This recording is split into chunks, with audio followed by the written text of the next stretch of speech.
Ну, сегодня мы с ребятами говорили, что это южное дерби. Да, матчи в дерби всегда непростые и бескомпромиссные получаются. Но я поздравляю игроков, поздравляю болельщиков, потому что важно было правильно отреагировать, да, на поражение. И я рад, что сегодня тот план, который мы избрали, ну, у нас сработал. И реакция игроков была положительной. То есть мы создали что в первом тайме, что во втором тайме очень много моментов, но не все реализовали. Да? Счет, скажем так, должен быть крупней.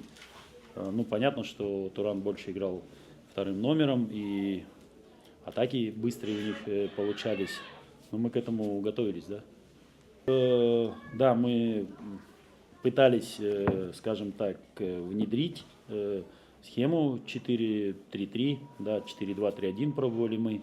То есть, исходя из наших там сильных качеств игроков, да, мы посмотрели, что у нас не все всегда получается, и надо чуть-чуть больше времени, да, для того, чтобы, скажем так, адаптировать игроков.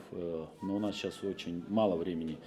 Мы решили исходить из того, что у нас есть в наличии. Мы видели, как условные ребята тренируются, и те, кто хорошо выглядит, решили, скажем так, сделать то, что хорошо у них получается. Плюс мы смотрели Туран и попытались в определенных зонах создавать преимущество за счет этого.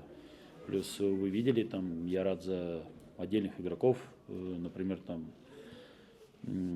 Еркебулан Тунгышбаев, который сегодня первый раз вышел в стартовом составе, там имел несколько моментов, забил гол, первый гол в чемпионате, не первый гол в чемпионате, не первый гол в стартовом составе, когда играл, да.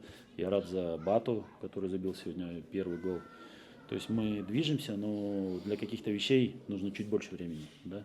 Но как степ-бай-степ стараемся делать шаг за шагом, да.